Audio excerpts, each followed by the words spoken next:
Video like जरूर कर लीजिए और ऐसे वीडियो लगातार फ्री में पाने के लिए चैनल को तुरंत सब्सक्राइब कर लीजिए और बेल आइकन को जरूर टैप कर लीजिए ताकि आगे भी सारे वीडियो आपको मिलते रहे। यूट्यूब में फॉलो करते हैं तो प्लीज ये वाला फ्री टेलीग्राम चैनल जरूर ज्वाइन कर लीजिएगा। सारे नोटिफिकेशन, सारे अपडेट यहीं पे आते हैं, ध्यान रखिए। जय हिंद everyone, welcome you all to study for civil services.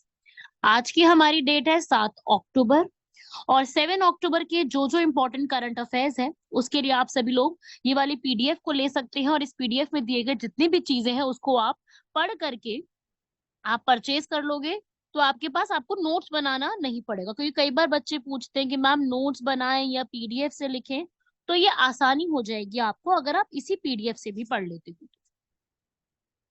बाकी आप हमारा टेलीग्राम चैनल ज्वाइन कर लो क्योंकि टेलीग्राम चैनल से जितनी भी अपडेट्स होंगी वो सारी आपको मिलती रहेगी। हमारे आर्टिकल्स आप सामने देखेंगे कौन कौन से हैं।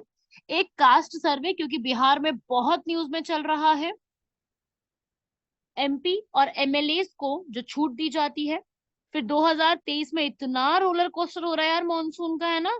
आपको भी पता है कभी एकदम से बारिश, एकदम से गर्मी, एकदम से कैसा हो रहा है। सर्दी तो खैर नहीं आई है अभी। सिक्किम में जो ग्लेशियल झील का विस्फोट हुआ है और टीबी दवा पर पेटेंट जो है वो नहीं किया गया और नोबेल प्राइज अभी फिजिक्स के लिए जो है वो एकदम बता दिया गया है।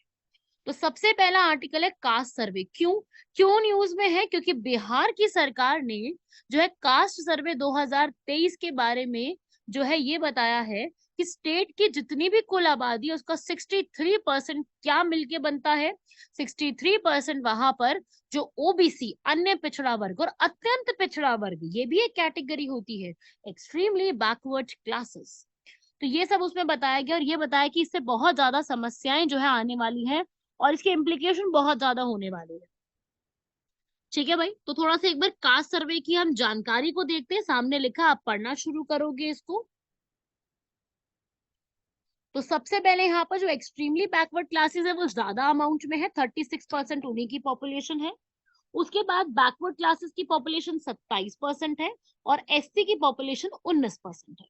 तो ये कुछ पॉपुलेशन जो है वो क्राइटेरिया दिया है। क्योंकि जब झारखंड और बिहार का डिवीजन हुआ, बिहार और झारखंड का डिवीजन कब हुआ था आप लोग जानते हैं।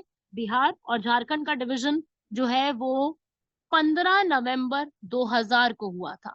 15 नवंबर, जिस दिन बिरसा मुंडा का जन्म दिवस आता है, उस दिन ये डिविजन जो है वो करवाई गई थी। तो शेड्यूल्ड ट्राइब्स जो हैं वो झारखंड में सारे काफी ज्यादा स्प्लिट हो गए थे। ठीक है, तो एससी कैटेगरी और ओबीसी वाली कैटेगरी ज्यादा रहती है।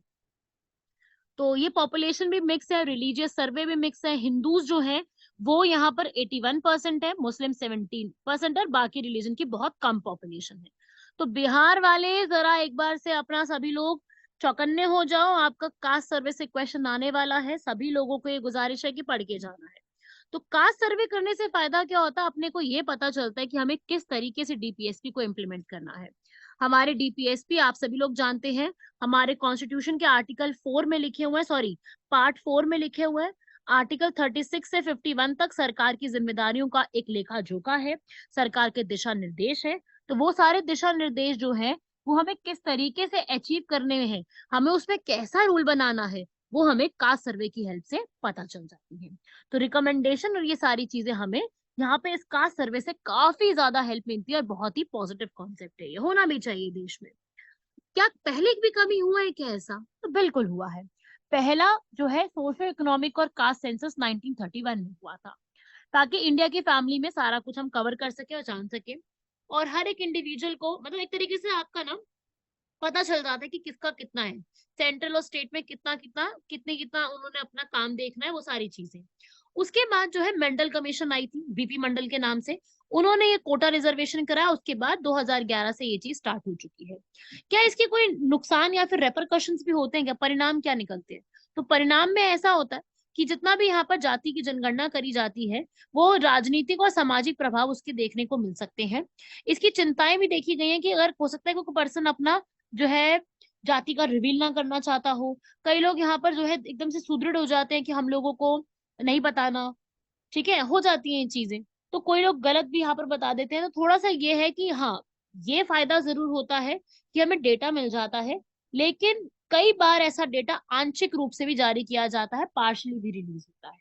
तो कास्ट सर्वे से जुड़ी हुई सारी बातें आपको अपने नोट्स में ऐड करनी है। आप जहां पर भी आप स्टूडेंट्स अपने नोट्स बना रहे हो, आप लिखना शुरू करो वहां पे बिहार का कास्ट सर्वे। और ये अभी तक डेटा रिवील आया तो मैंने बताया, अब जो है धीरे धीरे आपको हमारे स्टडी फॉर सिविल सर्विसेज के चैनल पे ये पूरी की पूरी इंफॉर्मेशन और डिटेल में देखने को मिलेगी। अभी तो ये डेटा आया है इसलिए मैंने आपके सामने ये लिखा है, अभी ये सारा डेटा निकल के आया। धीरे धीरे जब और डेटा और ज्यादा सेंसस कंप्लीट हो जाएगा और बातें निकल के आएंगी तो हम इसको और ज्यादा पढ़ेंगे। मेन की फाइंडिंग 63% था, याद कर लेना। एक्सट्रीमली बैकवर्ड क्लासेस 36.01%, ये इंपॉर्टेंट है, पूछा जा सकता है। ओबीसी 27.12% था, और एससी कैटेगरी 19.65, और एसटी कैटेगरी मैंने बताया 1.68, बहुत कम परसेंटेज है क्योंकि मैक्सिमम पॉपुलेशन झारखंड चली गई। ठीक है। अच्छा मैं बात करूं टोटल पॉपुलेशन कितनी है बिहार में, तो 13 करोड़, 13.07 करोड़ से, तो टोटल पॉपुलेशन इतनी बताई गई है। फर्स्ट फेज में सारे नंबर्स काउंट करने शुरू कर दिए, 17 क्वेश्चन उनसे पूछे गए, कास्ट, सब कास्ट, उनका आधार नंबर, ओबीसी कोटा, हर चीज के बारे में पूरा पूरा एक इंफॉर्मेशन लगाई गई है। काफी अच्छे तरीके से मैं कहूंगी कंप्लीट हुआ है 1931 से। लेकिन अगर मैं सेंसस की बात करूं, जनगणना की, तो जनगणना तो बहुत पुराना सिस्टम है। जनगणना जो है वो 1881 में लॉर्ड मेयो ने शुरू करवा दिया था पहली बार। कास्ट सेंसस 1931 में हुआ, तो डिफरेंस है। पहला सेंसस जनगणना 1881, लेकिन कास्ट स्पेसिफिक जिसमें हम कास्ट को ही जानकारी लेंगे वो 1931 में। तो ये डिफरेंस को याद रखिएगा। ठीक है, चलो भाई, यहाँ तक आपकी सारी बातें आपको एकदम क्लियर हो जानी चाहिए। बिहार का कास्ट बेस्ड पूरा सर्वे हुआ है। 7 जनवरी 2023 को ये शुरू हो चुका था। 2 अक्टूबर 2023 को डेटा रिलीज हुआ है, हमें बाद में आगे निकल के आया। अच्छा एक और बात मैं बता दूं, जो ये बिहार का डेटा पूरा निकल के आया है, ये बिहार का डेटा में आईटी सर्विसेज, जो जो डिजिटल सर्विसेज होती है, वो कौन सी कंपनी ने प्रोवाइड करी है, वो है बेल्ट्रॉन। सारा बेल्ट्रॉन का यूज किया गया। Bihar state electronics development corporation limited, Bihar की गवर्नमेंट की ही है पूरी। उन्होंने यहाँ पर महाराष्ट्र की ट्राइगन टेक्नोलॉजीज को मोबाइल ऐप बनाने की बनाया था, और वहां से सारा डिजिटल डेटा कलेक्ट किया गया। तो डेटा डिजिटल है, ये अपने आप में काफी इंपॉर्टेंट बात है। ठीक है, चलिए अगला आर्टिकल है हमारा, एमपी और एमएलए को जो छूट मिल रही है यहाँ पर, वोट और स्पीच वो कुछ भी बोल देते हैं। देखो ये हमारा कॉन्स्टिट्यूशन में लिखा गया है कि एमपी और एमएलए अगर वो वोट देते समय, स्पीच देते समय वो कुछ बोल देते हैं, वोट या भाषण जैसे कार्यों में उन्मुक्ति का दावा कर सकते हैं। अगर वो आपराधिक अगर नहीं है तो यहाँ पे उनको किया जा सकता है। लेकिन हाँ अगर रिश्वतखोरी की बात है तो वो जांच करी जाएगी। तो उसी के ऊपर यहाँ पर सुप्रीम कोर्ट ने एक अपनी बेंच बिठाई है 25 सालों के बाद। इसके ऊपर एक सांसद और विधायकों के ऊपर एक पूरा यहाँ पर बनाया गया है। असल में एक केस आया है झारखंड मुक्ति मोर्चा का 1993, जिसमें ये बोला गया है कि 1993 के झारखंड मुक्ति मोर्चा केस में जो ये रिश्वत का मामला हुआ था, इसमें सरकार नहीं, सरकार मतलब इसमें जो सरकारी होते हैं ना, जो आईपीएस आईएएस होते हैं, वो शामिल नहीं थे, सांसद लोग शामिल थे, एमपी शामिल थे। और 28 जुलाई को 10 एमपीस को यहाँ पर जो है नो कॉन्फिडेंस मोशन भी आया था। नरसिम्हा राव की सरकार यहाँ पे आई थी, गिरी नहीं थी, वो बात अलग है। सीबीआई ने इनके अगेंस्ट केस भी किया था रिश्वतखोरी का। तो ये सब बातें निकल के आ रही थी कि अगर ऐसा ब्राइबरी का केस बन जाता है तो हम एमपी और एमएलए को यहाँ पर जो है वो एक तरीके से छूट कैसे देंगे, है ना। तो इम्यूनिटी के ऊपर बात निकल के आने लग गई कि हम किस तरीके से इसके ऊपर बात करने वाले, ड्राफ्ट बनाना पड़ेगा इनके ऊपर। तो सुप्रीम कोर्ट ने यहाँ पर अभी ही वेडनेसडे को ये बात निकल के आई थी कि ये वाला जो केस है ना पीवी नरसिम्हा राव वाला, इसको दोबारा से लाएंगे। और जो हमारा ये वाला आर्टिकल है जिसमें छूट की बात की गई है, आर्टिकल 105, इस आर्टिकल 105 में हम डिस्कशन करेंगे कि इसमें साफ बात लिखी है। ये वाली आर्टिकल 105 ये लिखा हुआ है कि एमपीज एमएलए को वो कुछ भी बात अपनी सामने रख सकते हैं, वो अपना कुछ भी अपना जो व्यू पॉइंट है वो सामने सरकार की तरफ रख सकते हैं बिना डरे। उसी के ऊपर बात यहाँ पे की गई है। जो हमारे सीजीआई हैं अभी के, डीवाई चंद्रचूड़, साथ में जस्टिस एएस बोपन्ना, जेबी पार्डीवाला, मनोज मिश्रा, पीएस नरसिम्हा, इन सब लोगों ने इसके ऊपर बोला है कि हम लोग बिल्कुल हम एमपी एमएलए को छूट देंगे, लेकिन इसके ऊपर इनको कितनी हद तक फ्री स्पीच होनी चाहिए, कितना डायलॉग होना चाहिए, वो हम यहाँ पर प्रिजर्व करके रखें। तो एमपीस के लिए यहाँ पर जो आर्टिकल है, जो हमारे सांसद लोग होते हैं उनके लिए आर्टिकल 105 का क्लॉज 2 है। जो एमएलए लोग होते हैं, जो विधायक लोग हैं, उनके लिए आर्टिकल 194 क्लॉज 2 में आजादी दी गई। ठीक है, तो इस तरीके से पूरा 7 जजेस की एक बेंच बिठाई गई है, उसमें उन्होंने डिसाइड करा है कि हम कैसे करेंगे, और साथ ही साथ और भी लोग हेल्प करेंगे, जो अभी के हमारे अटॉर्नी जनरल हैं आर वेंकट रमानी, हमारे सॉलिसिटर जनरल तुषार मेहता, ये सारे लोग मिलकर के इसके ऊपर डिस्कशन करेंगे। ठीक है, तो अभी क्या होगा, कितनी छूट मिलनी चाहिए संसद के ऊपर, वो सब पे बात करेंगे। ऐसा क्यों निकल के आया है, क्योंकि देखो यार, आपको भी पता है कि जब छूट दी जाती है तो वो बहुत ज्यादा एक्सट्रीम ना चली जाए। जो हमारे एमपीज और एमएलएज होते हैं वो कुछ भी बात में बिल्कुल अपने आप को स्वतंत्र महसूस कर सकते हैं, लेकिन कई जगह पर ये काम वो गलत तरीके से भी कर सकते हैं, आपराधिक गतिविधि भी हो सकती है। तो जो पुराने केसेस है ना, ये झारखंड मुक्ति मोर्चा वाला केस, उसको दोबारा से चेक करने की जरूरत पड़ जाती है। समझे बात को? तो इस प्रकार से सीबीआई भी यहाँ पे जांच जांच करेगी। और झारखंड के जो एक एमपी एमएलए है सीता सोरेन करके, उनको भी सीबीआई का यहाँ पर पूरी बात की गई है। ठीक है, उनको भी यहाँ पर लेकर के आया गया है। तुषार मेहता ने भी अपनी अपनी बातें कही हैं, आर वेंकटरमानी ने भी अपनी बात करी है कि हम ब्राइबरी को यहाँ पर इंक्लूड नहीं कर सकते, हम रिश्वतखोरी को यहाँ पर ऐसे इंक्लूड करेंगे तो अपने को तो जो है बहुत समस्याएं आगे आने वाली, इसलिए उन्होंने इस तरीके की बातें यहाँ पर रख करके इसको एक्सप्लेन किया है। समझे बात को? तो ये आपको आर्टिकल्स याद रखने, आर्टिकल्स एग्जाम में पूछे जा सकते हैं। वही बात करें हम मॉनसून की, तो देखो ये तो आप सभी लोग बहुत अच्छे से जानते हैं कि अभी का जो ये मॉनसून है वो यहाँ पर अभी थोड़ा अक्टूबर में खत्म हो रहा है, मिड अक्टूबर आने वाला है, अब 7 तारीख हो गई है, मिड अक्टूबर आ रहा है। और ये बहुत ही इरेगुलर सा सीजन रहा है। ये सारा जो सीजन रहा है ये इतना ज्यादा ऐसा रहा है कि मतलब आपको लॉन्ग पीरियड एवरेज रही है 1971 से 2020 तक, पूरी जो हमारी रेनफॉल थी काफी अच्छे समय के लिए रही है। कुछ मानसून में शुरुआती 2 हफ्तों में भारी बारिश की कमी महसूस हुई थी हमें, लेकिन अब इसकी भरपाई जुलाई में होनी काफी हद तक शुरू हो चुकी है। अभी इसका ग्लोबल इम्पैक्ट भी यही पड़ने वाला है, एल नीनो और ला नीना का। आपको मैंने कई बार अपने वीडियोस में एल नीनो और ला नीना को समझाया, स्पेनिश वर्ड है। एल नीनो का मतलब होता है जो हमारा इक्वेटर है, क्योंकि हम लोग थोड़ा इक्वेटर से पास ही पड़ते हैं, जो हमारा साउथ का रीजन है, अंडमान निकोबार और साउथ का पूरा इंडिया। तो उस रीजन में एल नीनो में जो पैसिफिक ओशन है हमारा, वहां के सरफेस वाटर में एकदम से ना जो है ना, एक तरीके से वहां का जो जल होता है ना वो असामान्य रूप से गर्म हो जाता है। अब गर्म होने की वजह से वहां पे दबाव ज्यादा पड़ने लग जाता है, जिसकी वजह से यहाँ पर एक इम्पैक्ट आता है और पूरा मौसम में चेंज आता है। ठीक है, तो एल नीनो का इंडिया पे भी वही प्रभाव पड़ता है, रेनफॉल जो है पहले से कम हो जाती है। ठीक है, क्योंकि रेनफॉल बनने के लिए जो प्रेसिपिटेशन और क्लाउड फॉर्मेशन होती है वो कम होनी शुरू हो जाती है।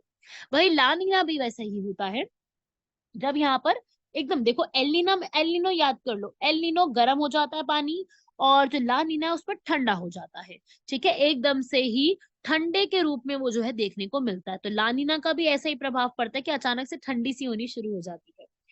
तो ये जो इम्पैक्ट है वही मैं आपको समझाना चाह रही थी कि इस तरह के साउथ वेस्ट मानसून पे जो इंडिया में एंटर करता है केरला से होते हुए, इसी वजह से वहां का पूरे रीजन में बहुत ज्यादा ठंडक जो है वो देखने को मिलती है।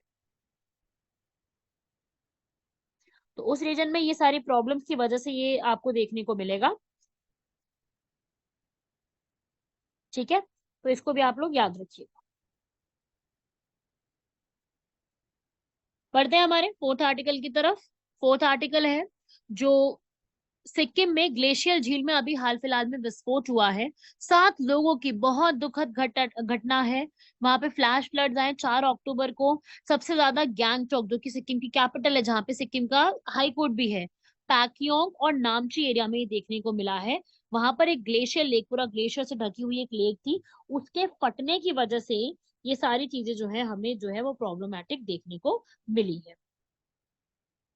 ठीक है, तो ये भी आपको थोड़ा सा आइडिया होना चाहिए, इसके बारे में भी आपको पता होना चाहिए।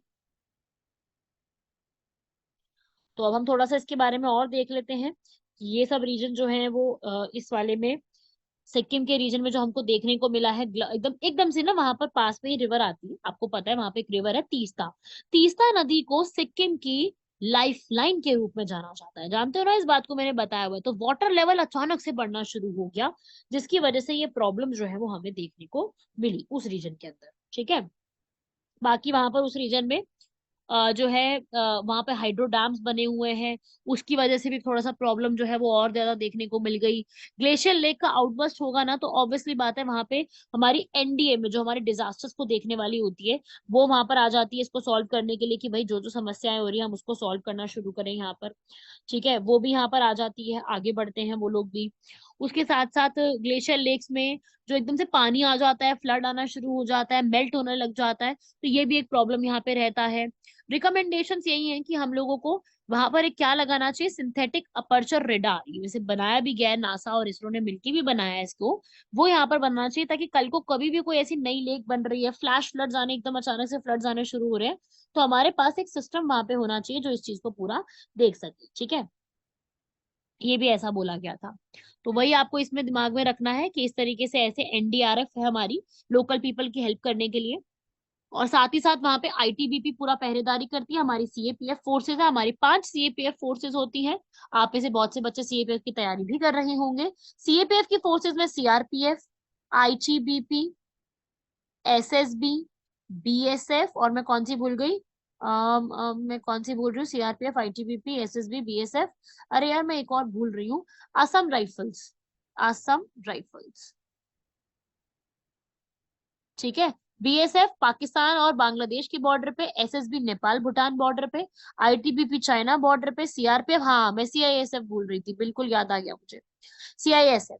तो सीआईएसएफ है यहाँ पर, और आसम राइफल्स। तो ये सारी की सारी सीएपीएफ की जितनी भी फोर्सेस हैं, ये एनडीएमए के साथ मिलकर के यहाँ पर ये सब चीजों को रेस्क्यू करवाती है। हमारी सीएपीएफ फोर्सेस हैं, 2011 में सीएपीएफ क्रिएट किया गया था, सारे मिला करके। आप लोग तैयारी कर सकते हो सीएपीएफ के एग्जाम की, जरूर आप लोग इसको जाके एक बार देखो, पढ़ना इसके बारे में, अगले साल होगा एग्जाम। बाकी सिक्किम के बारे में, सिक्किम की लाइफलाइन तीस्ता है, सिक्किम हमारे देश का पार्ट नहीं हुआ करता था। सिक्किम को हम लोगों ने जो है 36 अमेंडमेंट एक्ट 1975 के तहत अपने भारत में इंक्लूड कराया है। इससे पहले सिक्किम 35th अमेंडमेंट एक्ट 1974 के तहत सहकारी राज्य, मतलब कि एसोसिएट स्टेट के माध्यम से हमारे साथ जुड़ा था। उसके बाद 36th अमेंडमेंट एक्ट के थ्रू वहां पर रेफरेंडम कराया गया, और वहां की 98% जनता ने भारत के फेवर में वोट किया। रेफरेंडम का अर्थ होता है कि हम लोग जो है वहां के लोगों से पूछताछ करते हैं, तो लोगों से पूछ करके इंक्लूड करवा दिया गया। 36th अमेंडमेंट एक्ट के थ्रू भारत का पार्ट बन गया। वहां पे पहले चोग्याल्स का राज हुआ करता था, तो इंडिया ने ये इंक्लूड कराया आर्टिकल 2 के तहत। आर्टिकल 2 क्या है, जरा मुझे कमेंट बॉक्स में बताइएगा, आर्टिकल 2 क्या कहता है पॉलिटी में। ठीक है भाई, चलिए। जे जॉनसन एंड जॉनसन जो है यहाँ पर, जॉनसन एंड जॉनसन ने यहाँ पर जो है पेटेंट्स बोला है कि टीबी के ड्रग पे वो पेटेंट्स नहीं फोर्स करो। तो यूनाइटेड स्टेट की कंपनी है जॉनसन एंड जॉनसन, कोविड के समय काफी ज्यादा फेमस हुई थी, बहुत से लोगों ने सुना होगा ना। उन्होंने ये बोला है कि भाई जो भी आप यहाँ पर पेटेंट करते हो, पेटेंट का मतलब होता है कि आपने अपने दिमाग से कुछ क्रिएट किया है और आपने उसको आप अपना रख रहे हो आप, और उसमें जो भी आपका रॉयल्टी जनरेट होगी वो वहां पर रॉयल्टी के रूप में आपको मिलती रहेगी, अमाउंट उसका। तो बेडाक्विलीन एक मेडिसिन जनरेट की गई है, ग्लोबली 40 साल से ये चल रही है, बिल्कुल टॉक्सिक नहीं है, बाकी टीबी से बहुत बेटर रूप में है। तो यहाँ पर उन्होंने बोला है कि इंडियन पेटेंट ऑफिस में भी कि इसको पेटेंट ना करवाना चाहिए। ठीक है, तो इसमें इसीलिए लेकर के आया गया है ताकि जितने भी और गरीब देश है या फिर जो निम्न आय वाले देश हैं, उनमें थोड़ा सा ये लेना पॉसिबल हो जाए, उनके लिए अफोर्डेबल हो जाए। तो मेरे को लग रहा है डिसीजन काफी अच्छे से किया गया है। तो जो मेडिसिन है यहाँ पर, ल्यूपिन, नेटिको, मेडिकाइलिन, ये सब भी इजी हो जाएंगी बनानी यहाँ पर। अब जापानीज भी यहाँ पर अपनी एक डिक्लेयर करने वाली कि वो पेटेंट नहीं करेंगे, तो यूएसए ने काफी अच्छा डिसीजन लिया है और टीबी के इलाज को अफोर्डेबल कराने की कोशिश की है बाकी सब जगह में। ठीक है, बाकी सब इलाकों में। 1 मिनट वेट करेंगे, आगे बढ़ रहे हैं हम लोग। पेटेंट का अर्थ क्या होता है भाई, कि आपने उसको पेटेंट करा दिया, आपने अपने हिस्से करा दिया उसको। अब उसका जो भी वहां पर उसको उपयोग करना, उत्पादन करना है, बेचना, उस सब में आपको सक्षम यहाँ पर जो है वो बनाया जाएगा। ठीक है, पेटेंट जो है वो आप उसमें और भी इनोवेशंस वगैरह कर सकते हैं, इसका मेन फोकस होता ही यही है। तो पेटेंट में क्या होता है, आपको खुद से नॉवेल्टी मिलती है उसकी, और गैर स्पष्टता होती है, यूटिलिटी बहुत अच्छी हो जाती है। पेटेंट में मोनोपोली ज्यादा हो जाती है कि भाई एक का ही। अब जैसे मैं आपको बताती हूँ, जैसे आप सभी लोगों ने पढ़ी आर डी शर्मा की बुक, आर डी शर्मा पढ़ी होगी, आर एस अग्रवाल पढ़ी है, तो ये बुक्स जो हैं, आप पॉलिटिकल लक्ष्मीकांत पढ़ते हो, तो ये बुक्स जो है वो कॉपीराइट में आती है। ये पेटेंट में का एक टाइप होता है कॉपीराइट, पेटेंट का ही टाइप है ये कॉपीराइट। तो उसमें क्या होता है कि कॉपीराइट के माध्यम से आप सभी लोग क्या कर पाते हो, कॉपीराइट मतलब ये एक प्रिंटेड मटेरियल का होता है। पेटेंट होता है आपने कुछ डिस्कवरी करी है, आपने कोई मेडिसिन बनाई है, आपने कोई फ्लाइट का, कोई एयरक्राफ्ट का कुछ बनाया, तो वो पेटेंट कराया जाता है। ठीक है, तो उस पर आप ही का अधिकार होता है, उस पर रॉयल्टी सारी आप ही के थ्रू यहाँ पर जनरेट कराई जाती है। तो ये लीगल प्रोविजंस इसके लिए जुड़े हुए हैं। इंडिया भी इसको पूरा जज करता है, इसमें जितना भी प्रॉफिट होता है वो उस बनाने वाले को पूरा जाता है। इसमें फार्मास्यूटिकल डिजीजेस के ऊपर ये सब चीजें यहाँ पर की जाती है। ठीक है, तो इसे हम कहते हैं पेटेंट लॉ। पढ़ते हैं हमारे लास्ट आर्टिकल की तरफ। अभी हाल फिलहाल में रॉयल स्वीडिश अकेडमी ने नोबेल प्राइज फिजिक्स के लिए यहाँ पर बता दिए हैं किसको दिया गया है। नाम याद करने होंगे आपको, पियरी एगोस्टिनी, फेरिस कॉरक्स एंड एने ह्यूलियर। इन्होंने क्या बनाया था, इन्होंने एटो सेकंड पल्सेस ऑफ लाइट की स्टडी इलेक्ट्रोडायनामिक्स में इजी करी है। इनको यहाँ पर इलेक्ट्रॉन्स की लिस्ट में एक नया यहाँ पर उत्पाद बनाने के लिए अलग से जो है वो डिस्कवरी के लिए बताया गया। इन्होंने शॉर्ट लाइट पल्सेस के लिए भी और एक बेटर रूप में यहाँ पर अच्छे से बनाया है। नए नए इन्होंने जो है वो कंडक्ट करे हैं, टाइनी लाइट पल्सेस को क्रिएट करा है। एटम्स के अंदर क्या होता है, मॉलिक्यूल्स के अंदर क्या होता है, वो एक लाइट पल्सेस के थ्रू भी उसमें और ज्यादा डिस्कवरी की जाएगी। रैपिडली उस चीज को फॉलो अप यहाँ पे किया जाएगा। समझे बात को? तो आपको दिमाग में ये पूरा रखना है। ठीक है भाई, चलिए। अरावलीज के ऊपर क्वेश्चन दिया है मैंने, मुझे ऐसा लग रहा है बहुतों को ये आता होगा ऑलरेडी। ओल्डेस्ट माउंटेन्स हैं, बिल्कुल सही बात है। ठीक है, तो इसमें पूछ रहा है ट्रू। तो सबसे पहली बात तो सेकंड वाली स्टेटमेंट बिल्कुल ठीक है, क्योंकि यहाँ पर ये अरावलीज जा रहे हैं। अरावली गुजरात से शुरू होते हैं। गुजरात का एक एरिया पालनपुर, पालमपुर नहीं है, पालमपुर हिमाचल प्रदेश में है, ये पालनपुर है। गुजरात से शुरू होते हुए राजस्थान, राजस्थान में माउंट आबू तक जाते हुए, माउंट आबू इसकी हाईएस्ट पीक आती है। माउंट आबू में जगह आती है गुरु शिखर हिल्स, इसकी सबसे हाईएस्ट पीक है। फिर हरियाणा होते हुए दिल्ली आती है। दिल्ली में तो मान के चलो कुछ है ही नहीं इनकी हाइट, मतलब बहुत ही कम इनकी हाइट रह जाती है। ठीक है, 35% इनका नहीं, ऐसा नहीं है, ये वाला इलीगल क्वायरिंग की वजह से है, ये सब गलत लिखा हुआ है। तो ट्रू स्टेटमेंट सेकंड वाली है, इनके आसपास जो है वो डेजर्ट है। फर्स्ट स्टेटमेंट यहाँ पर, अच्छा इसमें आंसर में मिस्टेक है, मेरे हिसाब से इनकरेक्ट पूछ रहा है, क्योंकि फर्स्ट स्टेटमेंट ठीक है, यहाँ पे ट्रू नहीं है, नॉट ट्रू आएगा। ठीक है, फर्स्ट ठीक है, ये बहुत पुराने माउंटेन्स है, हिमालयास नए हैं। हिमालयास पूछेगा तो यंग माउंटेन्स हैं, और अगर अरावलीज पूछेगा तो ओल्डेस्ट माउंटेन है। सेकंड स्टेटमेंट ठीक है, इसके बीच में जैसे ये अरावलीज बने हुए हैं यहाँ पर, ठीक है, यहाँ पे पूरा थार डेजर्ट आता है, हमारा हमारे डेजर्ट का नाम थार है। इधर हमारे ग्रेट प्लेन्स आते हैं। ठीक है, तो बीच में अरावलीज है, ये ठीक लिखा हुआ। यंग फोल्ड नहीं है, ये ओल्ड है, यंग होंगे हिमालयास। ठीक है, बाकी स्टेटमेंट्स ठीक लिखी हुई है, 35% ठीक है ये वाला। तो ये स्टेटमेंट में आपका आंसर हो जाएगा स्टेटमेंट के हिसाब से सी, इसमें आंसर गलत दिया हुआ है। अगला क्वेश्चन है, ग्लोबल लिवेबिलिटी इंडेक्स अभी हाल फिलहाल में रिलीज किया गया है। लिवेबिलिटी का अर्थ होता है जीवंतता, मतलब कि आपका जो है इलाका जीने लायक कैसा है। ठीक है, तो जो भी इलाका है अभी वो जीने लायक किस प्रकार से बना हुआ है उसके बारे में पूरी स्टेटमेंट्स दी गई हैं कि हमारा इलाका जीने लायक है नहीं है। तो इसमें हम अपना दिल्ली के हिसाब से और अपनी जगह पे देखेंगे तो देखो भाई, स्टेटमेंट इसमें इनकरेक्ट है। एशिया पैसिफिक सिटीज ने काफी अच्छा यहाँ पे दिया है। नई दिल्ली की पोजीशन है 141, मुझे ऐसा लगता तो नहीं है, पता नहीं कैसे दिल्ली इस जगह पे आ गई। चेन्नई की 144, ठीक है, और अहमदाबाद और बेंगलुरु ने यहाँ पर थोड़ा सा जगह बनाई है, इन सब ने जगह बनाई है। इसमें काम देखा जाता है stability, health care, culture, environment और इंफ्रास्ट्रक्चर। एनवायरनमेंट पे मुझे समस्या है, बाकी जगह तो ठीक है। स्टेबिलिटी काफी अच्छी है दिल्ली में, हेल्थ केयर भी अच्छा है दिल्ली मुंबई जैसे इलाकों में, कल्चर भी चलो मिक्स ही है सारा, एजुकेशन इंफ्रास्ट्रक्चर बहुत अच्छा है। लेकिन एनवायरनमेंट का सबसे बड़ा इशू है। एनवायरनमेंट में मैं इंक्लूड करूंगी एयर पॉल्यूशन, और मैं साथ साथ इंक्लूड करूंगी यहाँ पर जो ट्रैफिक जाम है। तो ये सब एनवायरनमेंट में बहुत नेगेटिव पॉइंट्स आ जाते हैं दिल्ली के। अदरवाइज प्लेसेस जो इन्होंने निकाली है वो चलो ठीक है, आपको पढ़ना है, हमको पढ़ के जाना पड़ेगा कि इंडेक्स में क्या इन्होंने रिलीज करा, हमारा क्या सिचुएशन है वो बताना है। अच्छा, टॉप कौन किया है भाई इसमें? टॉप करा है ऑस्ट्रिया की कैपिटल वेना। ऑस्ट्रिया है, ये ऑस्ट्रेलिया नहीं है। ऑस्ट्रिया की कैपिटल है वेना। ठीक है, कॉप टॉप किया है। फिर उसके बाद Copenhagen, Melbourne, Sydney, Vancouver, Zurich, Geneva, Toronto, Osaka, Auckland, इन्होंने टॉप किया है सबने। हमारी जो है उसमें आपने दिल्ली, मुंबई, अहमदाबाद, बेंगलोर ने टॉप किया है। और सबसे लोवेस्ट कौन सी आई है? लोवेस्ट में यहाँ पर आई है एक तो सीरिया की और एक लीबिया की, ठीक है, और कीव यूक्रेन की, ये काफी ज्यादा लोएस्ट पे रही है। ठीक है भाई, याद करना है आपको इसको। और पाकिस्तान का भी कराची वो भी लोवेस्ट पे रहा है। इन्होंने 173 कंट्रीज निकाली है, तो 173 कंट्रीज जो है वो काफी, इसमें सीरिया लीबिया रहे हैं। पाकिस्तान की जो कराची है वहां की फेमस है, 169 पोजीशन पे है। ठीक है, तो अपने को पता होनी चाहिए अपने पड़ोसी देश का क्या सीन चल रहा है। चलो भाई, क्लियर हुआ। बाकी इसका मेंस के लिए क्वेश्चन है, हाँ, आपको जल्दी ही मेंस के लिए वीडियो भी मिलेगी। मेंस के लिए अभी यह क्वेश्चन ये है कि नेशनल ऑर्गन ट्रांसप्लांटेशन गाइडलाइंस मैंने अभी आपको हाल फिलहाल में बताई थी पिछली वीडियो में, उसी के हिसाब से आपको अपना आंसर ये प्रिपेयर करना है कि नेशनल ऑर्गन ट्रांसप्लांटेशन की गाइडलाइंस में क्या क्या चीजें यहाँ पे दी गई हैं, क्या क्या अभी हाल फिलहाल में अर्जेंट अमेंडमेंट्स किए गए हैं सरकार द्वारा।